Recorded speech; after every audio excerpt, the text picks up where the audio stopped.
Assalamualaikum warahmatullahi wabarakatuh. Bismillah, walhamdulillah, wassalatu wassalamu ala rasulillah Muhammad bin Abdillah wa ala alihi wa sahbihi wa man tabi'ahu wa wala. Pertama-tama saya memang lagi nunggu juga momentum ini. Sengaja saya selama ini tidak speak up berbicara karena saya punya komitmen bahwa kasus ini saya akan sampai tuntas. Baru saya akan speak up, saya akan bicara sampai dengan 3 hari lalu saya minta kepada kuasa hukum daripada terlapor saudara Sam. Di sini saya jelas-jelas aja juga nama Sam itu sebetulnya nama palsu, nama inisial, nama aslinya dia bukan Syekh Ahmad Misri, bukan. Nama aslinya adalah nama lain. Beliau minta sama saya untuk jangan membahas di media dulu dan sebagainya, cooling down. Saya bilang ya nggak apa-apa, saya akan cooling down sampai dengan waktunya. Tapi kalau si Sam ini masih, si Ahmad Misri ini di sini masih mengancam dan meneror kepada saksi-saksi saya, kepada korban, kepada siapapun, maka saya akan speak up di media. Sebelumnya mungkin ada tayangan yang pengakuan daripada Ustadz Abi Maki, di mana Ustadz Abi Maki beberapa hari sebelumnya itu mendapatkan satu teror di mana Ahmad Misri ini meminta untuk dibikin keterangan palsu yang mengatasnamakan Ustadz Abi Maki, seperti itu, kepada salah satu orang di daerah Palembang. Kasus ini sebetulnya bergulir pada tanggal 13 November 2025. Awal saya mengetahui kasus ini, di mana saya ditelepon oleh saudara Habib Abdurrahman Habsyi, ya ada di sini, Habib Abdurrahman Habsyi yang di belakang situ. Dia menelpon saya kurang lebih pukul 3 pagi. Dia telepon saya, dia mengatakan, Habib apa kabar, ada salam daripada Ustadz Abi Maki. Kita ini meminta tolong masalah ada kasus asusila. Kasus asusila ini dilakukan oleh seseorang ustadz. Saya tanya siapa ustadznya. Disebutkan Habib mungkin kenal, namanya Ahmad Misri. Oh iya saya kenal, sudah lama saya kenal. Seperti itu. Cuman memang kurang lebih ada 10 tahun saya nggak pernah jumpa lagi dengan Syekh Ahmad Misri ini. Nah, saya dengan gampang saya ngomong, ya udah nikahin aja sih, gitu kan. Dia bilang masalahnya nggak sepele ini. Mohon ribu-ribu maaf kepada kaum wanita. Bukan saya melecehkan kaum wanita, tapi saya mengatakan itu karena spontan. Pagi-pagi jam 3 subuh saya mau sholat subuh, ditanya seperti ini, dikasih informasi seperti ini, otomatis spontan saya ngejawab seperti itu. Bukan saya melecehkan. Ya udah nikahin aja, gitu. Tapi masalahnya nggak sesimpel itu. Oh masalah apa? Bagaimana kalau saya gabungin di dalam grup? Nah saat itu akhirnya saya di-invite ke grup. Saya lupa nama grupnya grup apa. Di grup tersebut jam 7 pagi kurang lebih. Jam 7 pagi saya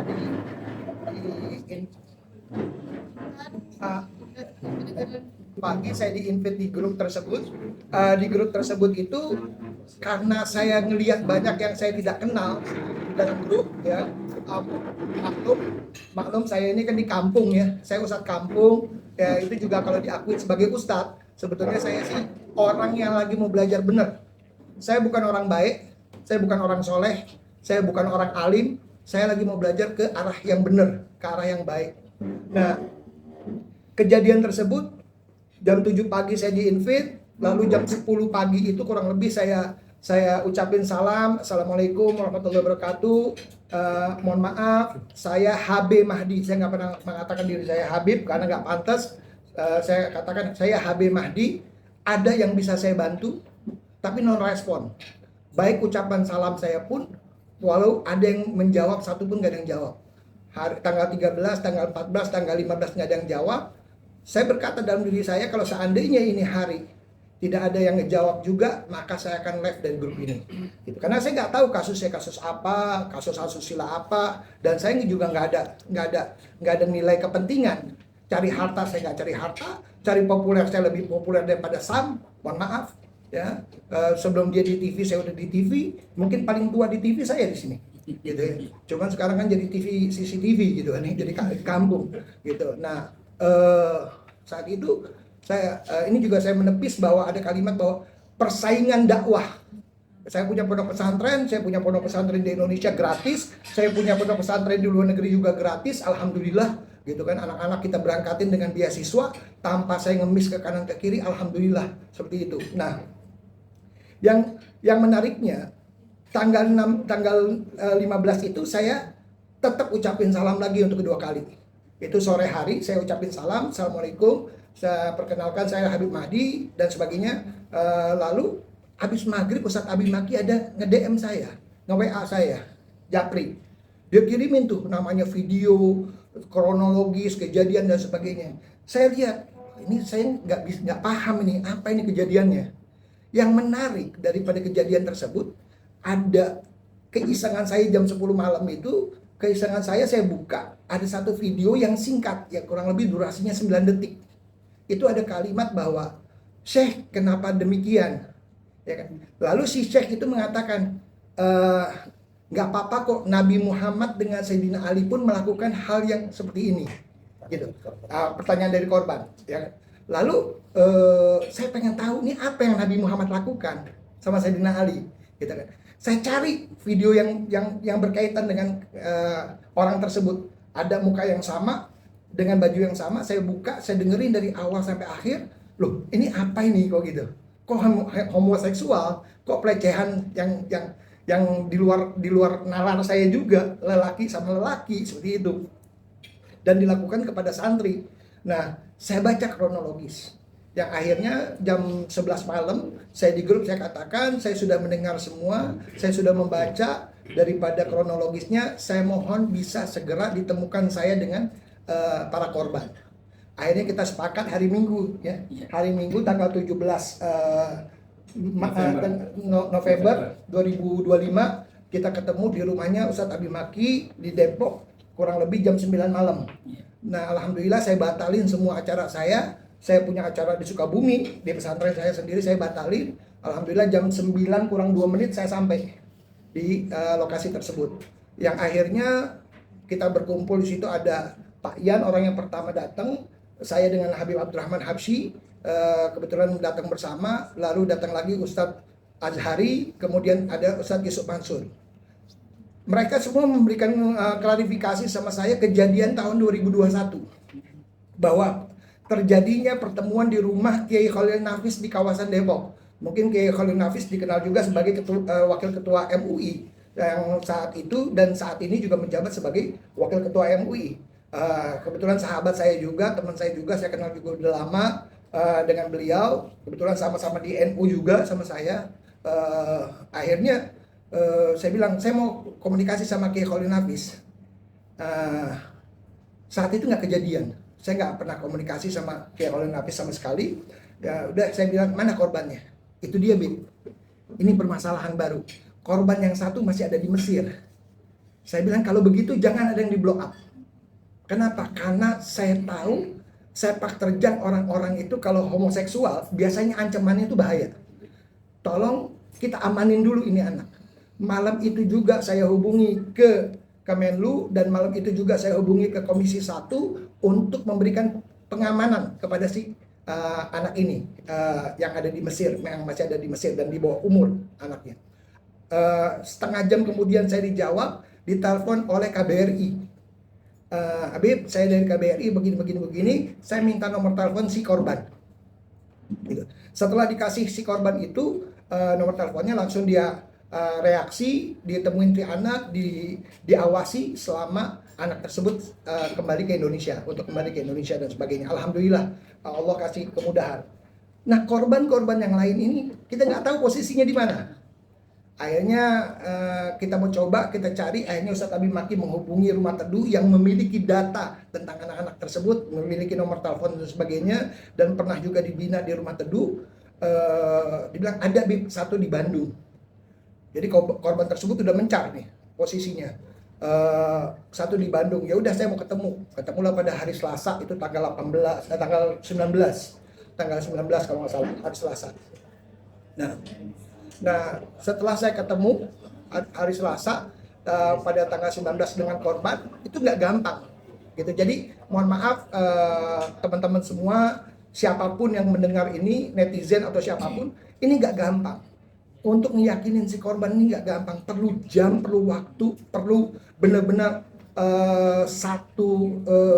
hal yang korban ini mengalami trauma yang sangat mendalam. Ya, begitu dia ngelihat saya pun dia sudah nggak respect sama saya. Dia bilang, Anda Ustadz? Iya, saya nggak respect sama Anda. Saya nggak respect sama Anda. Udah nggak usah ngebahas masalah apapun. Itu kita ngeyakinin itu bukan 1 jam 2 jam, 5 jam saya yakinin. Ya, alhamdulillah ternyata si korban ini mau bercerita. Sampai tengah malam dia baru saya tanya sama dia, kalau seandainya kasus ini saya naikin kira-kira bagaimana? Saya akan dampingin. Saya punya anak kebetulan juga pengacara, ya kan? Ada 2 anak saya pengacara, alhamdulillah. Saya akan dampingin Anda. Nah, saat itu saya masih blank nih. Tapi saya punya poin satu. Antara si video dengan korban ini itu tidak saling kenal. Korban yang tadi di video sama korban yang ini tidak kenal. Yang lokasinya juga berbeda, wilayahnya berbeda, zamannya juga berbeda. Jadi 2 orang ini tidak saling kenal. Lalu saya tanya, apa kok sampai Anda mau melakukan seperti itu? Pertama, kejadiannya itu di Purbalingga. Di Purbalingga si korban ini berusia 15 tahun. Ya, saat itu si Syekh Ahmad Misri ini sedang dakwah di sana. Kebetulan bertamu ke rumah ke pondok pesantren pamannya si korban. Ya, sebagai tamu minta ditemenin. Setelah ditemenin, ngobrol-ngobrol, mau nggak saya berangkatin ke Mesir untuk menjadi hafiz Al-Quran. Nanti kalau ke sana memiliki sanad. Sanad itu kalau orang-orang penghafal Al-Quran itu sangat luar biasa. Kayak orang hadis juga kalau sanad juga sangat luar biasa. Otomatis dia mau. Iming-imingnya agama ya? Agama. Iming-imingnya agama. Yang akhirnya dibilang, oke, setelah ngobrol pas ke semua, kamu bener mau?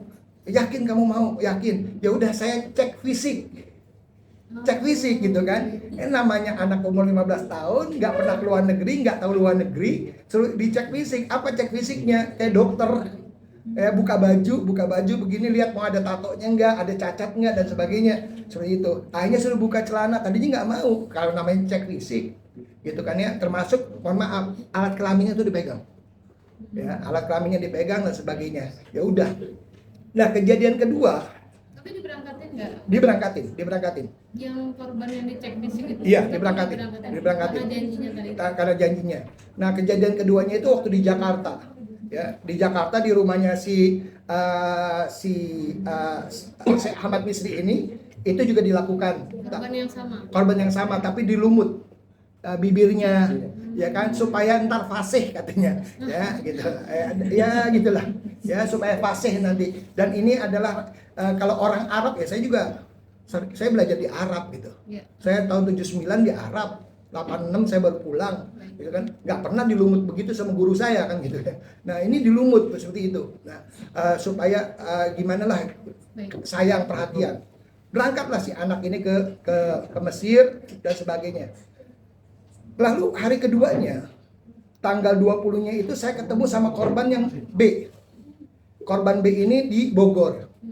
Saya ketemu dan dia juga histeris melihat saya, bahkan dia bilang, saya tuh udah gak percaya sama Ustadz, bahkan saya tuh sudah berpikir untuk murtad, gitu kan. Cuman karena dia marah-marah, saya tanggepin dulu. Emosi seseorang tuh wajar bagi saya, ya. Dan ini saya pendem semua. Saya pendem sampai saya tanyain kejadian yang sama dengan si Sam itu. Lalu korban ketiga yang tidak saling kenal. Gitu. Jadi kalau misalnya ada 3 korban di satu wilayah, yang satu yang sama, saya ambil keterangannya masing-masing, apa yang dilakukan sama si Sam kepada dia, tapi pernyataannya saya ambil sebagai satu orang saksi. Gitu. Yang lainnya semua saling nggak ada yang kenal. Nah, ketika nggak ada yang kenal, korban yang di Mesir kita pulangin. Iming-imingnya semuanya sama. Sama. Jadi, semua korbannya dijanjikan ke Mesir. Dijanjikan ke Mesir, ya. Dijanjikan. Dan semuanya santri. Semuanya santri, ya. Semuanya santri. Dan ada 3 orang kabur, ya. 3 orang kabur, yang 2 orang itu sudah di negara lain. Alhamdulillah sudah di negara lain, dan dia juga kita monitor terus sampai sekarang. Walaupun mungkin teman-teman Ustadz tuh nggak ada yang tahu itu korban yang 2 orang tuh siapa gitu kan. Ada lagi korban yang satu lagi di Jogja, ya kan, yang di Jogja ini masih mendapatkan teror dari si Sam sampai hari ini. Bahkan dari orang-orangnya Sam masih mendapatkan teror seperti itu, korban yang di Jogja ini. Nah, selanjutnya kita pikir nih berjalan, otomatis kan saya tarik kesaksian, baik itu dari orang-orang yang ustadz yang hadir pada tanggal 11 April 2021. Saya ambil semua kesaksiannya, termasuk juga kemarin kita sebut namanya Ustazah Oki, ya, karena Ustazah Oki itu kan sekarang lagi ngambil S3 di luar negeri, otomatis kan BAP-nya dia kan menunggu waktunya dia bisa kapan pulang ke Indonesia, karena dia sebagai saksi, bukan sebagai terlapor, seperti itu. Ustazah Oki jadi saksi. Jadi saksi. Kenapa? Karena kasus yang Mesir dia ngungkap. Kasus yang di Mesir ini kejadiannya pada minggu terakhir bulan Agustus sampai dengan minggu pertama bulan September, artinya 14 hari. Selama 14 hari ini kejadian itu 11 hari berturut-turut. Di tahun 2025. Ya, di tahun 2025. Yang terungkap sama Ustazah Oki itu gimana? Nah, terungkap sama Ustazah Oki, kebetulan kakaknya korban itu mendapatkan beasiswa dari Ustazah Oki, ya, dan diperbantukan di sekolahannya Ustazah Oki. Nah, si kakaknya ini tidak bisa komunikasi langsung sama Ustazah Oki, minta tolong sama orang lainnya ini minta izin kepada Ustazah Oki untuk memberikan nomornya Ustazah Oki kepada si kakak. Si kakak ini komunikasi sama Ustazah Oki, yang akhirnya Ustazah Oki menanyakan peristiwa itu kepada si korban. Walaupun si korban saat itu tidak mengungkap 100%, tapi bahwa adanya pelecehan itu terungkap.